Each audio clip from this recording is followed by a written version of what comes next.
Join us on this week's Pembroke Towncast, where we'll be having a look on the town news desk, seeing what's going on. We'll have a little chatty bit in the middle where we'll talk about scooters, the rules, the regulations, and the way forward. And then we'll have a quick rundown on the sports report at the end. Let's start the show.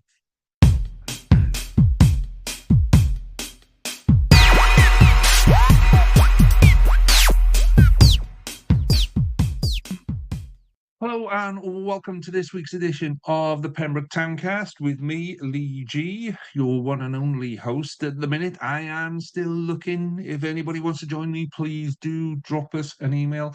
So I'm aware that last week, when I gave the email out last week, it sounded like Towncasts with an S, Towncast, but it's not. It's Towncast. I love Towncast at gmail.com. So if you want to come and join me, it would be great because otherwise it's just me talking to myself for a while. Um, yeah, and that's weird. So someone did ask me last week, why have I got headphones on if it's just me here? Who am I listening to? Somebody thought that I might be having somebody feed into my ears. No, it is purely because that's the only microphone I've got at the minute. So that comes linked to these, and it's what I use on all my other podcasts. So yes, but thank you for the question. Thank you for the question. And lots of loads of kind comments from last week, especially on Swan update, our Swan Watch. I'll give you a bit more of an update on that soon. So let's kick off this week's show with a little bit of the town news desk. So not much is the genuine update this week. The roadworks that are going to be a part of life for the next couple of months are still ongoing. So they've been up and running for 2 weeks now, out on Holyland Road. They've just kind of finished the first section and then they're kind of leapfrogging forward. That looks like the way they're going to do it. They're going to kind of like, as they finish, it looks like they're digging like 4 or 5 holes at the same time and then replacing and feeding. And then as they finish the first holes, they've marked out the next section and it looks like they leapfrog each other. That's how it seems to be going. Haven't seen any significant delays there through the week. I have seen people jumping reds and going through and not even, a little bit. It's only just turned red. It's red. So, you've only got yourself to blame if something happens there because it's on a bend and it's gonna be there for a while. The delays are not that big. We're talking 30 seconds to a minute. It's not that big. You don't need to make up the rest of the time going up Holyland Road. So yeah, it's one of those things that is in the future for discussing it when it gets to Main Street. But when it does get to Main Street, if it's similar to what it is now, it's not looking like it's going to be that much of an issue. It depends where the pipe work is. And I think traffic will be able to flow quite comfortably. And obviously at the minute, it's taken out one side of the road and on a two-way road, so that's why there's traffic lights there. When it gets to Main Street, it's going to take out a couple of parking spaces, not massive amounts of parking spaces, but a few. But there are plenty of other spaces there. So yeah, it's not going to cause that much of an issue as perhaps it might have. I think we've all got the bridge when they did some work on the bridge last year, which is two-way, and I think we've all got that in our heads, and that did cause issues in both directions. Obviously, it's a pinch point of the time. So, but at the minute, it's not looking anything like that out on Holyland Road. But message again to drivers, particularly those going to Valero, to and from Valero, to and from the power station, is take your time because damn, you're putting people in danger as you're flying out of there. So yeah, maybe in future we'll talk about, why they got rid of the Valero bus. Was Texaco? I think when Texaco went to the ones before Valero, they got rid of the Texaco bus. Um, you put the buses back in, and you're going to remove 100 cars every day. Seems like a good idea to me. But maybe we'll talk about that in the future. And I will be doing an update on roadworks this week as that next section kind of comes in. So I'll do a little bit of a walk from one end to the other just to show you what it's going to be like. Because if you're at the other end of the town and you're not out on Holy Land Road, then it might not be in your head, but that's going to come when it gets to Well Hill is when it will really, really impact, because that's that's such a narrow, tiny, small space, and everything goes through there one way or the other. Everything goes through there, and the roundabout is really, really um starting to deteriorate quite badly. So yeah, lots of stuff to come on that for the future, but for the minute, no major issues on that at all. Um, I'll be honest, I haven't had a look at events for this week, but if you have got something you want me to publicise, then do by all means message me in with that one. This is kind of where I'd like other people to be involved. I want somebody to maybe do the sports desk, somebody to do events, somebody to do news, little bits and bobs like that, that just makes it a bit easier on everyone. And the more people we have, the more voices we have involved, the easier it is for everyone. That you get a wider stretch of the town, if you like. At the minute, it's just me and what I can find on social media and what I can find in the news and blah blah blah blah blah. So, and with the best will in the world, I run another 15 podcasts in other places. So, this is trying to fit it all in and work is hard. If we can get a couple of people involved, life becomes a lot easier for everyone. So one thing I do want to bring up on events this week, so new business is opening. This isn't a new business opening, but it's the newest business opening. And this is at the end of Main Street on the left-hand side, literally next to the Pelican Crossing, and it's the Heat Lounge, run by Yaz, who's local, and doing really, really well. I think it opened January, start of the year, and obviously we weren't doing this at that time. So it is a sauna and ice bath kind of lounge area. Um, Loads of health benefits for sauna, ice. They've all got their kind of different benefits and all of that. But actually, what a great community place to be. Some of the photos that are sharing from there, it's just becoming part of the norm already for lots of people in the area. It's something that sports people, particularly endurance athletes and high contact athletes, would have been aware of for a while. So usually the morning after an event, you would either have a sauna or a heat bath, or shortly after an event, you'd have uh, either a sauna or an ice bath, and both kind of do various different things to your muscles. But it's also great, just for I mean, you don't have to be a high end athlete. You don't have to be an athlete at all. It's just great for everyday functioning, in all honesty.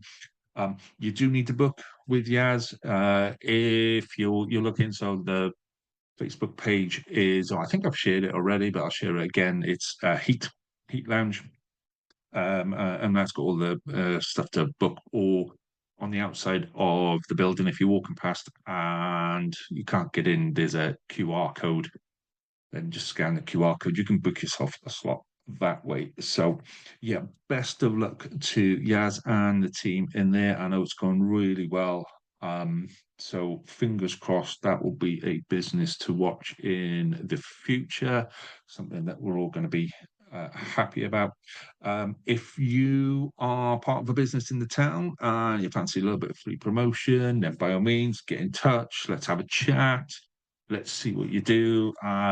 This is very much what Towncast is here for. So to give you an idea, we've already got somebody interested in sponsoring the Towncast because it's a great way of talking to local people, and that's what we want to do. This is very much a community resource. It's a place where we can talk about what's happening with us. Um, you might see a lot on social media with our with the best will in the world, our local newspapers aren't that local anymore. They're owned by national people. And I saw a thing on the Western Telegraph this morning. So Western Telegraph is a Pembrokeshire newspaper reporting a story about somebody who had an accident in Cardiff docks. Um, so best will in the world. This is that's not relevant to most people in Pembroke. So this is all about Pembroke, and that's why I want to get local people involved. So things like heat, local business starting up. Let's shout about that. Let's get out there and let's help local businesses sell to local people. Let's get local people involved in telling local businesses what they want.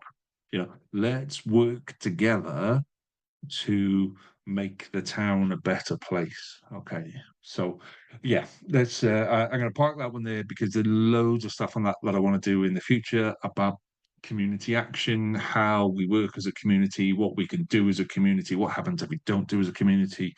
Um, so what I will say now is that community action. And when I say community action, I mean local people looking after local areas. That's going to become really, really important in the future. It's important now. It's going to become even more important in the future. If we don't stand up and do stuff for ourselves, then other people will come in and do what's right for them with our town. And that's not necessarily what we want to do. Okay. So things I want to talk about in the future are rogue gardening. Let's have a community gardening team that can just go out, particularly in Mill Pond. I look at the Mill Pond and I look at how beautiful that could be with um, a wide range of flowers in there. And I'm not talking about the stuff the council does. I'm talking about meadow flowers and wild meadow flowers, and that could be an absolutely awesome place. Um, but no, we come across and we just cut it, so there's loads of opportunities with that, but there's also opportunities with as a when we're going to talk about scooters in our chatty bit, but how we solve that as a community, how we don't tell kids this is what you can and can't do, how we solve that as a community. So stay in touch more of those in future, but if you want to be part of that, by all means start the conversation because that's going to be really, really important going forward. Okay, let's do a little bit of Swan update. Okay, because we have a Swan housing crisis going on the Mill Pond.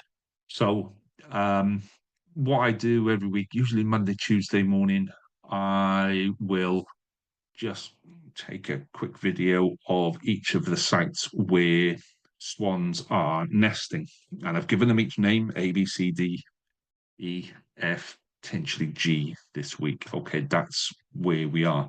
The problem we've got is there isn't enough nesting sites there. Swans need an area to control. This is my area. I control this area. So I've got a nest that is safe, and I can protect this area. And when my cygnets are born, I've got an area where I can go for food.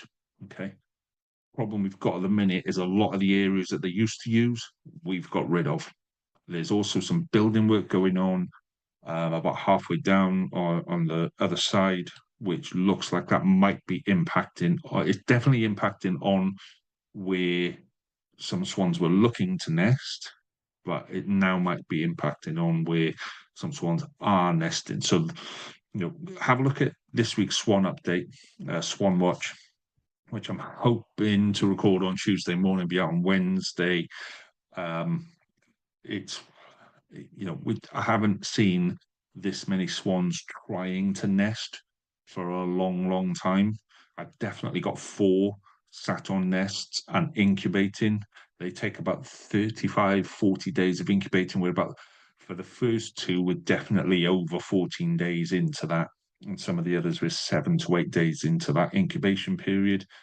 But there are others still trying to nest, and I would love to see 7, 8, 9 pairs of swans with cygnets at the end of the year. So stay updated on Swan Update later on in the week. So I was also going to do a quick update on the Henry Tudor building, the visitor centre. But to be fair, it's getting a little bit of grief locally for various reasons and what have you. But so I was talking to somebody the other day who was an engineer. I said, "Oh, I'm from Pembroke and what have you." Oh, that's where they're doing the visitor centre. Oh, how what do you know about that? So in engineering circles, this is being spoken about massively, and we haven't really, as residents, we don't really get into that level of it. But what I said about, they knocked the building down in the middle and had to prop two buildings open and then try and rebuild the building in the middle and all of this kind of stuff. It's like, yeah, the site itself has got massive kind of challenges with it. There's no real way of delivering anything into there. It's on a slow path of its falling. There's bits coming out the side. You've got a building being knocked down and one going up. What they've done there is absolutely amazing. It's fantastic, regardless of what comes out of the end and all of that stuff. Just on an engineering bit, what's going on there is fantastic. And we should all be proud of the fact that that's happening in our town. We should be singing and dancing about, look how amazing this building is. And we should probably be more in touch with it. So I'm going to make the effort to see if I can get a bit more of an update from inside, maybe a bit of a walk around, take some videos, something like that. So fingers crossed, we'll be able to do something on that, um, and start to explain to people this is what it is and this is what it could be on that. So that's coming in the future as well. So before I move on to the chatty bit, the chatty bit is coming on scooters, but before I do that, just wanted to have another kind of please like us on YouTube. So I just want to explain how and why subscribing to us on YouTube is important. So first bit for you, if you go onto our YouTube channel, you'll see that little bit where you can subscribe. So YouTube won't let you do any adverts and won't let you make any money out of it until you get to 1,000 subscribers. Okay, so our first target is to make 1,000 subscribers. So there's minimal costs with this, but there are costs with producing it. So being able to cover those costs, great. Having a sponsor on board, great, makes it even better. Okay, but I know when I've spoken to people who want to come on board and haven't got like headsets, speakers, microphones, this, that, and the other. So it's being able to purchase those for people or would be great. So getting up to 1,000 likes, 1,000 subscribers on YouTube is great. So if you can subscribe and then ask your mates, fan Dabby Dozy, be over the moon. What it does is it will let you know when a new Towncast is live. So we can, you'll know straight away that the next one is published, whether it's this or whether it's a Swan update, whether it's Towncast Pembroke Dock. You can switch them off. You can switch them off if you want to, the notifications, but that's what we do. But what it also does is it sends, it knows what type of person you are and where you're from, and this will recommend if you like and subscribe to our channel, it will recommend to people similar to you that they might like it as well. So it just helps us to spread the word. It helps you to stay in touch with who we are, and it helps people who may or may not know about us find out about us a lot quicker. Okay, so it kind of works well for everybody. And I don't like the idea of YouTube making money out of us and us not making any money out of YouTube. So yeah, that's very much how that sits with me. So audio will be out this week as well. I've changed what we're going to do with the audio, so we're just going to go somewhere different now. But audio will be out with that as well this week, so you should be able to plug us into your car and listen to us on the way to school or on the way home or whatever. Okay, let's move on to our chatty bit then this week. So last week we spoke about horses running well. Haven't seen any reports of horses this week.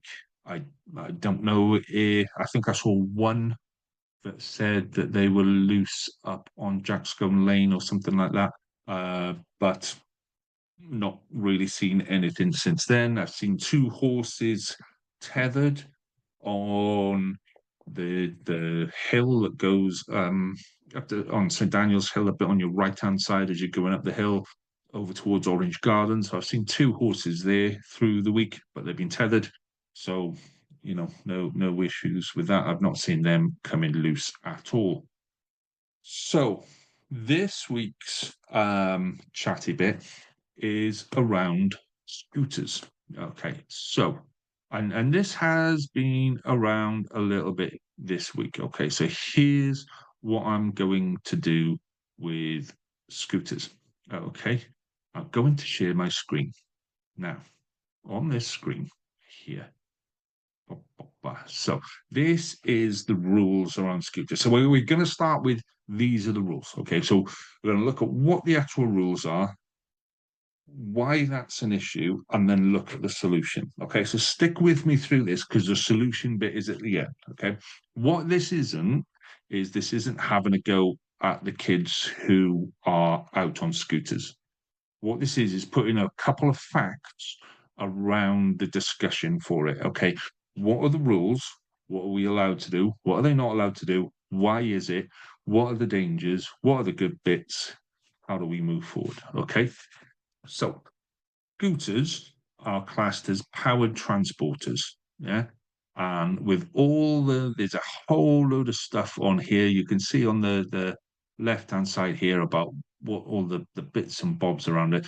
Basically, they get treated exactly the same way as a car. Yeah. Now, regardless of whether you think that's right or not, those are the rules. Yeah.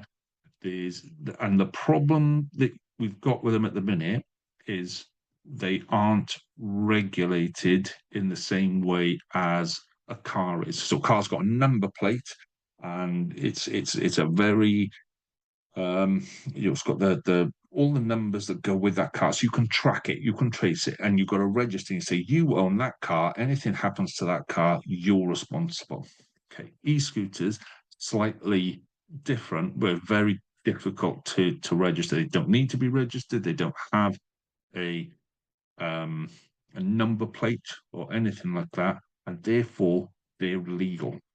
Okay, they're not illegal. Okay, so it's illegal to ride them on public roads, pavements, and cycle paths. Okay, and that's the bit where I think people get confused. They say, "Oh, it's okay. I'm on a cycle path. I'm on a road. Or I'm on a pavement. I'm not on the road." It doesn't matter. Yeah. So if I scroll down here, so power transport, that basically explains what it is. Definition of a motor vehicle set out in the Road Traffic Act 1988, any mechanically propelled vehicle intended or adapted for use on roads. Whether you use it on a road or not is irrelevant. It can be used on a road and it's powered, therefore, it's classed as a car. All right.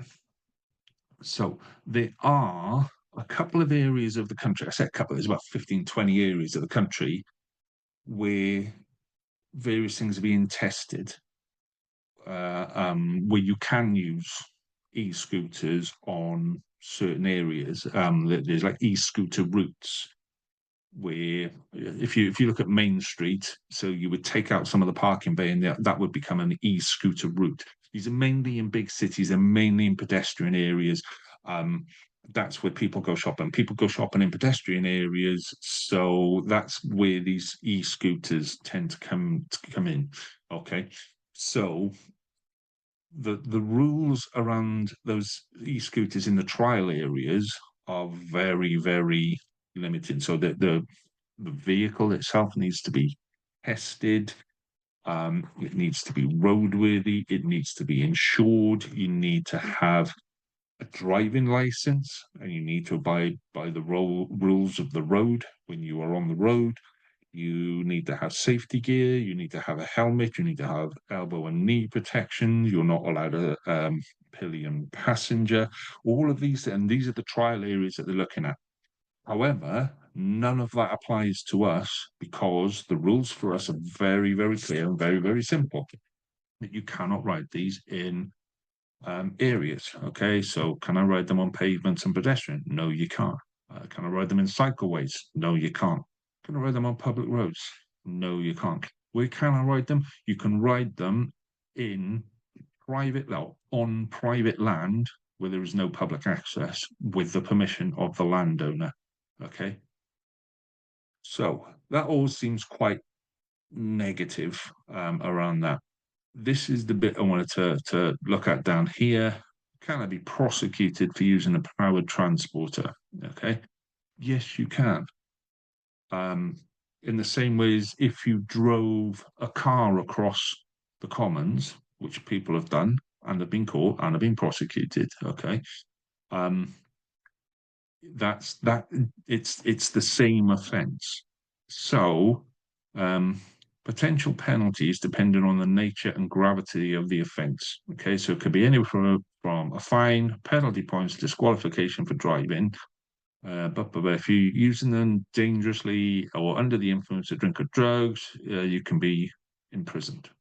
Okay, so yeah, it's serious. This bit down here, offences related to the standard of driving, speeding also apply. That is now really, really relevant. Okay, so I'm going to stop sharing there. Okay, and let's talk about why that's relevant. Because the in those trial areas, the speed of these vehicles, the power of these vehicles is limited. Yeah, that's part of the regulation. In order to use it, it has to be limited, and you'll often see vehicles that you can rent. Yeah, scooters you can rent. They're limited to a certain speed, and they've got safety mechanisms built into them where that can happen. If you override that, or sometimes there's an off-road option, yeah, which reduces the power of the limiter so you can do whatever speed you want, those are also illegal. Okay. Why is that important for Pembroke? Okay, so anybody that walks around Mill Pond, Castle Pond, Commons, that kind of area, full of kids on scooters. Right. So let me be clear now. Yeah, I don't necessarily have a problem with kids on scooters. Yeah, it's for me, it's not a major issue apart from the way they're being driven and when they're being driven. Okay. And yes, I have a solutions. Like I said, bear with me on this. The issue comes, okay, there are loads of people that walk that route, and every the middle of summer now, where we're coming into a nice warm period, more and more people are walking around there. So you may not think 15 miles an hour is particularly fast on your scooter. You may think that tooting your horn is enough of a warning, but if you're an old granny that might not hear it. I've got hearing problems, so I don't always hear the scooter tooting behind me. Yeah, I've got dogs with leads. My dogs are always on leads, but they're extending leads, so they might be 3 or 4 meters out. So you might not see that lead as you're coming shooting through. So it's not necessarily the scooter itself, it's the way it's being driven, where it's being driven, and things like that. So that's where kids on scooters not doing themselves any favors at all. Um, I have seen kids trying to buzz people, and they're doing it in front of their mates, and their mates think it's funny. Um, it does tend to be small women with the best will in the world. That's who I've seen it three times where these young boys on scooters will buzz women. I'm 6'2", 6'3". I'm big and bulky. They don't tend to do it for me. So make of that what you will. Okay. Um, it's and I'm not saying I say I'm not got a problem with the scooter, but the way those scooters are being driven is a concern. Riding pillion passengers as well, for me, that bit is a concern because those machines are not meant for it, despite what its marketing will tell you. They're all built in China or whatever, and they'll tell you whatever you want to hear. They're not built for pillion passengers. Okay, it destabilizes them, and if you crash into something, then there's two of you gone. So the bit for me is when the nights get a bit the nights get longer, the days get shorter, and 4 or 5 o'clock, it's dark. The machines are black. They might have a tiny little light at the front. The kids tend to wear black on there, and they just come flying out of nowhere. You can't see them. So any opportunity you have to kind of move out the way is gone because you can't see them. And that's a danger for them and people on foot. Okay, where like I said, particularly if they're trying to buzz the people in front or racing around, having races to see who can go faster, it becomes an issue. Now, the other issue with this is they all tend to congregate um, in the same sort of area um, and shoot across the road. Yeah. So it's around the tan yard. They'll come down the hill from the doctor's surgery and shoot across the road. And I've seen it three, four, 5 times where I'm thinking, oh my God, that kid's going to get hit. It hasn't happened so far. It's genuinely a matter of time. I see it as well where they come down from Main Street and they come down New Way and they come out the bottom of there onto the road and just shoot across the traffic lights. Um, Again, matter of time before somebody does something there which isn't gonna it's gonna end up in a bad situation. Um, and this isn't saying stop the kids' fun, because I say solutions coming, but you have to take responsibility for your own actions when you're on these machines.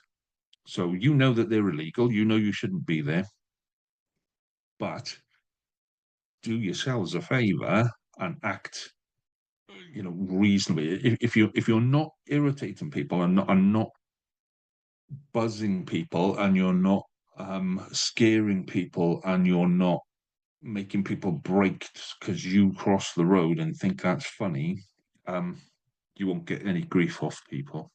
Yeah.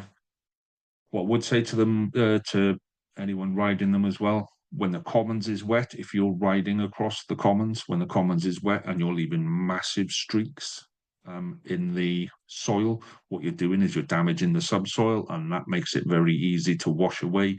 And it's a matter of time again before that starts to disintegrate.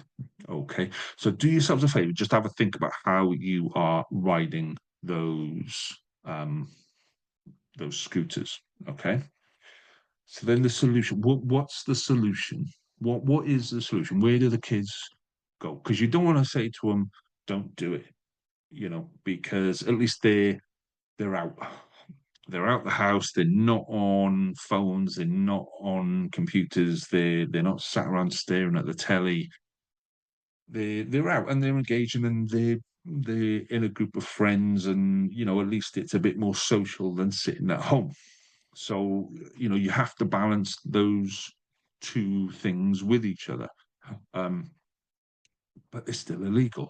So what do you have to do? You have to create an area where they can go. And then you have to say to them, look, this is an area where you can use your machine and use it safely, but the deal is you don't use it outside. If you're going to travel to and from, you take the shortest possible route, you go slow, and you avoid people, whatever it is. But you put those rules in place, but you say, hey, okay, here's a safe space in which you can ride them around. And I don't know, I don't ride e-scooters. I don't know if it's like a BMX course type thing. I don't know if it's just more of a velodrome circle thing and see how fast you can go. I don't know. What I do know is that it's not going to go away. So just going, oh, it's a fad, it'll disappear. That's not gonna work. These e-scooters could be a massive solution for the future of the town. You know, having those e-scooters available for kids to go back and forth to school. You know, imagine if um, every visit into town was made on a scooter rather than in a car, and you take up 3 foot of space instead of 20 odd square foot. Okay, actually, that starts to make a lot of sense. Getting in and out of town, that could be great for shops. That could be great for events. There's lots of things that could happen in the future. Um, and what we don't want to do is just put a nail in the coffin for it straight away. Let's look at what the possibilities could be and how we can make that happen rather than going, oh, let's just stop that happening now. Okay. So my solution would be on the commons with a football pitches on the commons, okay, which isn't used as a football pitch. Every now and again we have kids will kick a ball into a goal. Yeah, great. But it's not used as a football pitch. There used to be a team that used to play out of there, um, but they don't anymore, and it's just an open area of green space.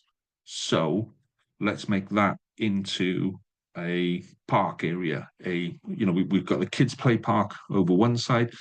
We could create something in there that has multi-sports facilities, football, netball, rugby markings. You could play ultimate frisbee in there. There's loads of stuff. You could make a space for the kids of the town that had stuff like that. There could be a skate park where scooters could go. There could then be a loop around the outside of it where scooters could go around. It would need to be controlled. Yes, there would need to be rules. Yes, there would. Does it take a lot of work? Yes, it does. But for me, that's the solution. If we sit there and do nothing, then nothing will improve. We'll just be sat here in 12 months' time going, unfortunately, you said somebody was going to get knocked off a scooter. Yeah, somebody got knocked off a scooter. That's where we're going to end up. And I don't want to be the person that goes, hey, I told you so, and you did nothing. Okay. So it kind of brings me to a little bit of what I was talking about earlier with that community action bit. Okay.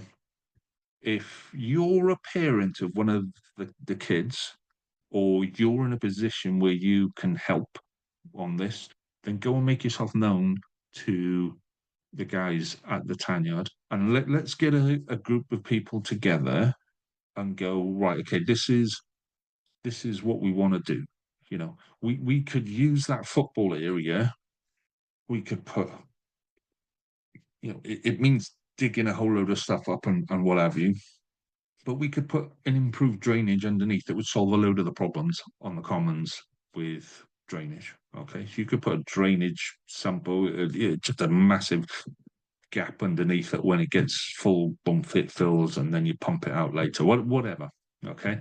And then on top of that, you put an area, an area where teenage and all teenagers can go and be safe. Yeah, where nobody can, no group of kids control it and go, oh, this is ours. You know, everybody in the town is able, free, and encouraged to go and play sports down there. Go play basketball. Go play frisbee. Go bring your bike down and go run the bike track or whatever. Yeah, it takes a lot of money. It takes a lot of effort. It takes a lot of willpower, is what it takes. But more important than that, it takes people. It takes us as residents to get together and to go, hey, come on, let's do this. So I speak directly now to the kids that are involved in there, and I see them every day, and they don't want to talk to me because I'm old and they're cool. And it's not cool for young kids to be talking to old fuddy duddies that say the word cool. But my message to you is simple: that nobody wants to stop you enjoying yourself on those scooters. Okay. But if we continue the way we are, that's what's going to happen. Okay. It's either black or white. It's either everything's cool or it's not. And if we continue the way we are, then you'll get stopped. And that's not a great situation for anybody. That means you've got to go somewhere else and do something else. Okay. If we can get a group of people together, I will come and help. And I know a whole lot of other people that would probably be interested in helping you with that as well. But it has got to be led by the people affected by it, and that's the youngsters. That's the kids. Okay. And you can take this whichever way you want, guys. Okay. But if you're not going to do something about it, if you're not going to be in control of what happens, somebody else will. And when somebody else does it, I can guarantee that it'll be something that you won't like. So the way to solve that is to be at the front of that and to say, okay, let's start a project.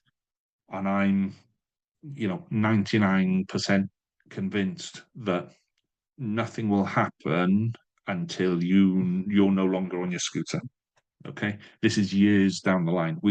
To get something of this scale sorted is years down the line in terms of fundraising, in terms of permission, in terms of planning, in terms of making something happen. Okay, this is years down the line. But if you don't start it, nobody else will. So let's do something now together as a community. Let's get as many people together, but it's got to be led by you kids.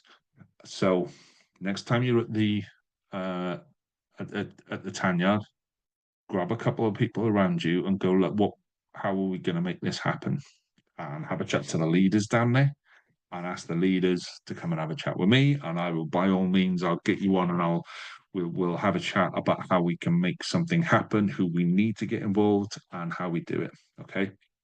But like I say, if we sit there and do nothing, then it's going to be a fairly negative outcome for a lot of people. So let's get together and do something. That's the way it's got to be. Let's get together and do something. So, okay, if anybody wants to, put your comments on what have you underneath, I'll share the rules as well. I'll share a screenshot and I'll share the link to that's better. I'll share the link to the government regulations on it. Okay, so and let's be clear. I'm not I'm not having a go at the kids. I'm not having a go at you. I'm not saying don't ride your scooters. I'm saying these are the rules. Let's do something that's going to benefit everybody. Okay, cool, groovy. Let's do sports support. So again, if sports is your thing, if local sports is your thing, and you want to come on and just do that section, great, fantastic. Come on. If you just want to do the business news, if you want to do the news, you want to do the events, whatever, and you just want to come on and do that, fan dabby dozy, let's get you on. Let's do some of that. So sports report. Let's start with rugby. So Pembroke played last game of the season. I think it was the last game of the season yesterday. to Neyland. So they lost 54-10 away in Neyland. They'll finish third in the table. They could possibly be overtaken by St David's, but St David's have got one game left. It's against Neyland. Neyland are top of the table. Unlikely that St David's will overtake them. So Pembroke are going to finish third in the table. And that's pretty much the end of the season for the boys on that. So, third, not too disrespectful, but I know the shutdown at the start of the season or whatever it was at the start of the season really affected the way the boys started the season. Let me know when pre-season starts, gents, and I'll publicise that by all means. And same goes for the youth teams. Now, I don't know what junior teams are in juniors final or anything like that. Hopefully, I'll have an update for you next week or the week after. But for the senior team, let me know when you start again, guys, because yeah, we'll do a better season next year on that one. So let's look at football. So a couple of results from this week. Division 1, Swifts beat Kilgetty 4-0. And I think it's their last game of the season now, where they are away to Merlin's Bridge on Saturday. I think it's the last. I might be wrong, but you say there isn't a full list of outstanding fixtures left. So if I remember correctly, that's the last one in Division 2. No games yesterday from Division 2, but we have the switch fixture of the Division 1. So Swift Reserves play Merlin's Bridge second next Saturday. On that one, nothing in Division 3. Division 4. Division 4 is the most interesting league at the moment because everyone is still playing, and everyone's got at least one game left, maybe two games left on those. So this week, Angle played Johnson seconds away. They won 4-2 on that. So Angle again host Prendergast Villa on Tuesday night. On Wednesday night, the Swifts thirds are away to Milford United reserves. Loads of stuff in that one. So there's loads of positions that are still unresolved in that one. Okay. And then, oh, crikey, I think this is Division 5. So Monday the 15th, so this will hopefully go out Monday morning. So Monday the 15th, Hundleton Reserves play Milford Athletic Reserves on Monday night, and that is pretty close to the end of the season on there as well. So it's loads of good stuff going on with Pembroke Cricket Club, ready for the start of the season.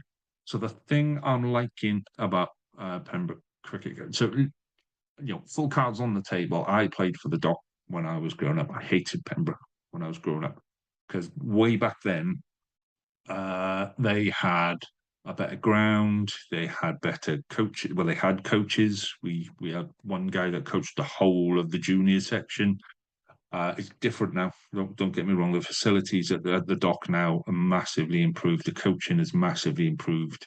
It's taken seriously now. But that's why I hated Pembroke at the time, because they were a stretch ahead of us. What I love about Pembroke now is the fact that they're doing all this work and there's loads of people involved. They're clearing the boundaries, they're replacing seats.